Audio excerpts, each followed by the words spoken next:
மானஸ் பக்கங்கள். Hi friends, இது மாலிகாவின் கேளுங்க கதை கேளுங்க. மானஸ் எழுதிய கோடைக்கால மின்மினி, அத்தியாயம் 92. நாட்களில் இல்லை நன்மையும் தீமையும். நீ நல்லது செய்தால் அது நல்ல நாள், கெட்டது செய்தால் அது கெட்ட நாள். கவிக்கோ அப்துல் ரகுமான் வரிகள். அந்த சிறிய வீட்டின் நடுவில் ஒரு நாற்காலியோடு சேர்த்து கட்டப்பட்டிருந்தான் காத்தமுத்து. அவன் எதிரில் அவனை முறைத்தவாறு அமர்ந்திருந்தான் அர்ஜுனன். முஷ்டியை மடக்கி அவன் அடிக்க தயாராக அவன் தோளை அழுத்தி அடக்கினான் திவாகர். இருங்க பாஸ், ஆல்ரெடி ஆள் பாதி கிழடு, நீங்க வேற ஆம்ஸ் எல்லாம் வச்சிருக்கீங்க.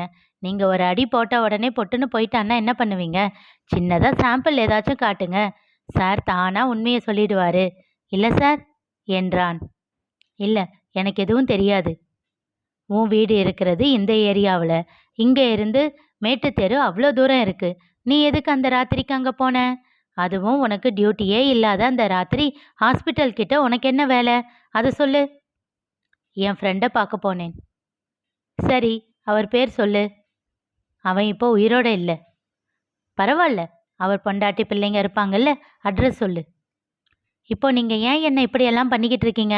அன்னைக்கு நான் மட்டும் இல்லைன்னா அந்த குழந்தைய நாய் ஏதாச்சும் கடிச்சு கொன்று இருக்கும். அதை கேட்டதும் அர்ஜுனன் பல்லை கடித்து கண்களை இறுக மூடிக்கொண்டான். திவாகரோ கோபத்தில் அவன் கன்னத்தில் மாறி மாறி அறைந்தான். அவ்வளோ இரக்க குணம் இருந்ததுனால தான் அப்பா வர்ற வரைக்கும் குழந்தைய தூக்காம கூட இருந்தியா? அப்பா போலீஸ் கிட்ட போகிறதுக்கு முன்னாடி அங்கிருந்து எஸ்கேப் ஆனியா? இருங்க அண்ணா என்றவன். அதுக்கு எதுக்கு நாங்கள் சாதாரணமாக விசாரிக்க வந்தால் எங்ககிட்ட இருந்து ஓடி ஒளிஞ்ச? தைரியமாக நெஞ்ச நிமித்தி சொல்லியிருக்கலாம் இல்லை? அன்னைக்கு பயந்த. சரி, 32 வருஷம் ஆச்சு, இப்போ எதுக்கு பயப்படுற? அது மட்டும் இல்லாமல் குழந்தைய பிருந்தாவனத்தில் ஒப்படைச்சதுக்கப்புறம் 1 வாரம் ஏன் நீ ஹாஸ்பிட்டல் போகல என்று கேட்டான். அவன் திருவென விழித்தான். திவாகர் அவனை மீண்டும் அடிக்கப் போக அவனை தடுத்த அர்ஜுனன் விட்ட ஒரே அடியில் நாற்காலியோடு சரிந்து விழுந்தான் காத்தமுத்து. சொல்லிடுறேன், நான் அப்போ வேலை பார்த்துக்கிட்டு இருந்த ஜீவன் ஹாஸ்பிட்டலில் பிறந்த குழந்தை தான் அவன். அவனோட பெரியம்மா காசு கொடுத்து குழந்தைய கொல்ல சொன்னாங்க. நான் தான் கொலை பண்ணா கேஸ் ஆகிடும், அதெல்லாம் வேண்டாம்னு சொல்லி க்ளவுஸ் போட்டு தூக்கிட்டு வந்து குப்பை தொட்டிக்கிட்ட போட்டுட்டு வெங்கட்ராமன் சாருக்கு ஃபோன் பண்ணேன். இருவரும் ஒருவரை ஒருவர் பார்த்து கொண்டனர். குழந்தைய கொல்ல சொன்னவங்க பேர் என்ன? தெரியாது, அவங்க சொல்லலை. அந்த குழந்தையோட அம்மா பேர்? அதுவும் தெரியாது. சரி, குழந்தை காணாமல் போச்சே, ஹாஸ்பிட்டலில் பிரச்சனை ஆகலையா? எனக்கு தெரியலை. மீண்டும் ஒரு அடி விழுந்தது. சொல்லிடுறேன், நான் அடுத்த நாள் டியூட்டிக்கு போகும்போது என் கூட வேலை செய்கிறவன் ஏதோ பெரிய இடத்த குழந்தை காணாமல் போயிடுச்சுன்னும் அதுக்கு பதிலாக வேற குழந்தைய அவங்க குடும்பத்துக்கே தெரியாமல் எங்கள் எம்டி மாற்றி வச்சிட்டாருன்னு சொன்னான். பெரிய இடத்த குழந்தைன்னதும் எனக்கு பயமாகிடுச்சு. 1 வாரம் லீவ் போட்டுட்டு ஊருக்கு போயிட்டேன். அதுக்கப்புறம் எனக்கு எதுவும் தெரியாது. நீங்கள் யாரும் இதில் தலையிட வேண்டாம். ஜீவானந்தம் பெரிய இடம், எங்கள் பவர் யூஸ் பண்ணி தான் மிரட்டணும். இப்போதைக்கு அந்த நாளில் பிறந்த குழந்தைங்க லிஸ்ட் எடுங்க, அதில் ஏதோ ஒரு வீட்டு குழந்தை தான் ரகு. அர்ஜுனனிடம் பேசிவிட்டு தன் அறைக்குள் வந்தான் சேரலாதன். அங்கே கையால் தலையை தாங்கியபடி அமர்ந்திருந்தார் திருக்குமரன். வீட்டுக்கு வாங்க மாமா. வேண்டாம் சேரா, நான் மதுரைக்கு போகிறேன். அட்லீஸ்ட் ரகுவையாச்சும் பார்த்துட்டு போங்க. வேண்டாம் சேரா, என்னை பார்த்தா நான் வருத்தத்தில் இருக்கேன்னு கண்டுபிடிச்சிருவான். அவனை கஷ்டப்படுத்த வேண்டாம். இருவருக்கும் இடையில் இருப்பது என்ன மாதிரியான உறவு என்று பிரமித்தான் சேரலாதன். நான் ஒரு நல்ல ஹஸ்பண்டும் இல்லை, நல்ல தகப்பனும் இல்லை. இன்னும் சொல்லப்போனால் இந்த உலகத்தில் வாழ எனக்கு தகுதியே இல்லை. நான் இந்த பூமிக்கு பாரம் மட்டும்தான். உன்னை நல்ல பையனாக வளர்த்துருக்கிற உன் அத்தை இன்னும் கொஞ்சம் வருஷம் வாழ்ந்திருக்கலாம். அவளோட மனசுக்கு முன்னாடி நான் தூசு சேரா. ஏன் மாமா இப்படி சொல்கிறீங்க? நானும் கையலும் ஏன் பிரிஞ்சோம்னு உன் அப்பா சொன்னாரா? ரீசண்டாக தான் சொன்னார். உங்கள் 2வது அண்ணனோட பொண்ணு கூட விளையாடிக்கிட்டு இருக்கும்போது அந்த பொண்ணு தெரியாமல் கிணத்துல விழுந்து இறந்துடுச்சு. அத்தை அதை கவனிக்காமலேயே விட்டுட்டாங்க. அந்த பொண்ணோட இறப்புக்கு அத்தை தான் காரணம்னு அவங்கள சண்டை போட்டிருக்கீங்க, அதானே? எங்கோ பார்த்து கொண்டு ஆமாம் என்பதை போல் தலையசைத்தார். ஆனால் அந்த பொண்ணோட இறப்புக்கு காரணம் உன் அத்தை இல்லை, எங்கள் அண்ணியோட எண்ணம் தான் காரணம். என்ன சொல்கிறீங்க மாமா? எங்கள் வீட்டில் கவின் தான் முதல் பையன். எங்கள் ஊரில் எங்கள் குடும்பத்துக்கு தான் எல்லாத்துலேயும் முதல் மரியாதை. எங்கள் குடும்பத்து அடுத்தடுத்த தலைமுறையோட முதல் வாரிசு அங்கே ராஜா மாதிரி. அத்தை சொல்லியிருக்காங்க மாமா. இப்போவும் டேடிக்கு உங்க மேல அதிருப்தி இருக்கிறதுக்கு அதுவும் ஒரு காரணம். உங்க வீட்டுக்கு கவின் தான் முதல் ஆண் வாரிசு. ஆனா நீங்க சொத்தும் வேண்டாம், அந்த மரியாதையும் வேண்டாம்னு விட்டுட்டு வந்துட்டீங்கல்ல, அது அவருக்கு பிடிக்கல. அதுக்கு காரணம் கயலோட பயம் சேரா. என்ன சொல்றீங்க மாமா? கையலோட டெலிவரியை பார்த்துக்கிட்டது உங்கள் வீட்டில் தான்.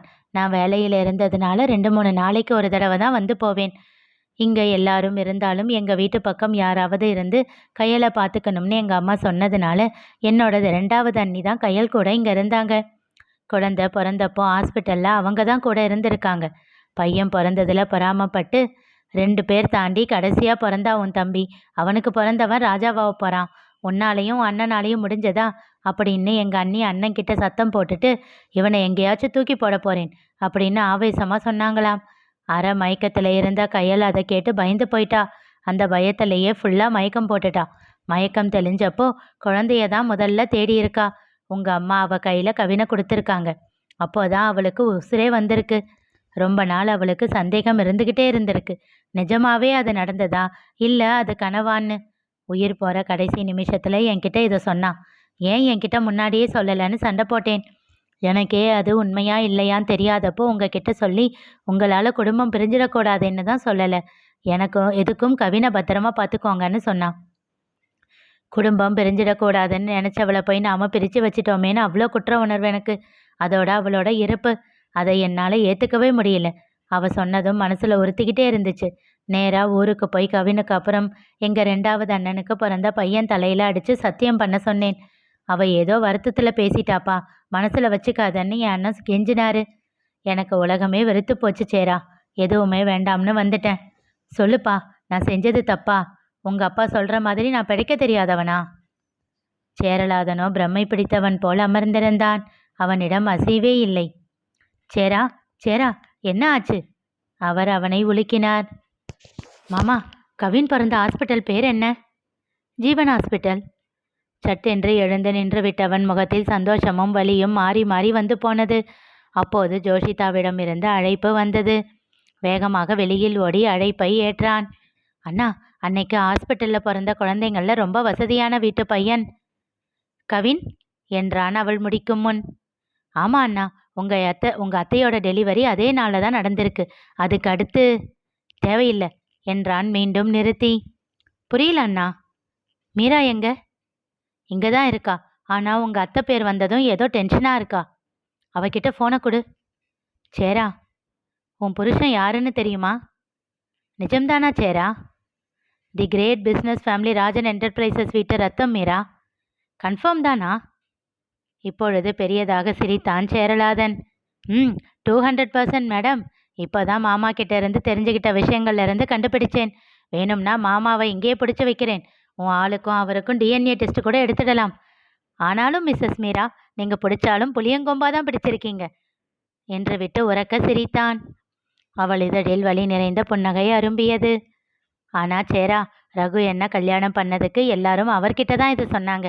அவங்க யாருக்கும் தெரியாதில்ல என் ரகு யாருன்னு. Just chill Meera, enjoy this moment. அப்போ கவின் யாரு சேரா? அதை நான் பார்த்துக்கிறேன். அந்த ஜீவானந்தம் கிட்ட இருந்து எப்படி உண்மையை வர வைக்கணும்னு எனக்கு தெரியும். ஓகேப்பா, அப்போ ரகு கிட்டேயும் உங்கள் மாமா கிட்டேயும் உண்மையை சொல்லிடலாம் இல்லை? தாராளமாக சொல்லலாம். நான் மாமா கிட்ட சொல்லிடுறேன், நீ ரகு கிட்ட சொல்லிடு. ரகு அமர்ந்து புத்தகம் படித்து கொண்டிருக்க அவனிடம் வந்து கோபமாக புத்தகத்தை பறித்தார் கிருஷ்ணவேணி. என்ன ஆச்சு பாட்டி? மரியாதையா இந்த ஜூஸை குடிச்சிட்டு போய் ரெஸ்ட் எடுக்கிற, இல்லைன்னா பலார் பலார்னு 2 போடுவேன். எந்நேரமும் அப்படி என்னதான் படிச்சுக்கிட்டு இருப்பியோ? கோபமாக சிடுசிடுத்தார். அவர் கண்ணம் கிள்ளி முத்தம் வைத்தான் ரகு. பின்ன ஒரு லைப்ரரியனோட பையனுக்கு புக்ஸ் மேலே விருப்பம் இல்லைனா தான் ஆச்சரியப்படணும். ஜோஷியின் குரலில் இருவரும் திரும்பி பார்த்தனர். என்னடி உளர்ற? நான் உளரல கிருஷ். இந்த சாரி யார் தெரியுமா? ரகு யோசனையோடு ஜோஷியின் பின்னால் வந்து நின்ற மீராவையும் அர்ஜுனனையும் பார்த்தான். அதற்குள் கீர்த்தி, தரன், ஹர்ஷி மூவரும் அங்கே வந்து விட்டனர். எதுக்குடா எல்லாரையும் இங்கே வர சொன்ன என்றான் தரன் அர்ஜுனனிடம்.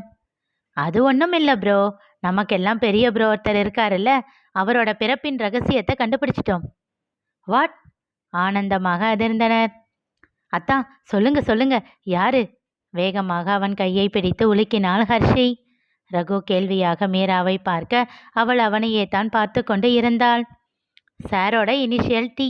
இவர் பேரு மிஸ்டர் ரகுநந்தன் திருக்குமரன் என்றாள் ஜோஷி. ரகுவின் முகம் இறுகியது. என்னையா சந்தோஷப்படுவேன்னு பார்த்தா இப்படி மூஞ்ச மாத்திர என்ற அர்ச்சுனன் அடுத்து ஹஸ்கி வாய்ஸில் கூறினான். இனிமேல் கள்ளக்காதலர்கள் மாதிரி ராத்திரி நேரத்தில் பயந்து பயந்து அவர் கூட பேச வேண்டாம், உரிமையா பேசலாம். எல்லோரும் சிரித்தார்கள். சூப்பரத்தான் என்று ஹர்ஷி அவனை கட்டி கொண்டு கூறினாள். அவன் பார்வை மீராவிடமே இருந்தது. அப்போது சேராவோடு வந்தார் திருக்குமரன். கலங்கிய விழிகளோடு முகம் நிறைந்த மகிழ்ச்சியோடு அவனை நோக்கி வேகமாக வந்தவர் ரகு என்று அவனை தொடப்போக அவனோ ஓரடி பின்னே நகர்ந்தான். ரகுவின் செய்கைக்கு காரணம் என்ன தெரிந்து கொள்ள தொடர்ந்து கேளுங்க. கதை கேளுங்க. மீண்டும் சந்திப்போம்.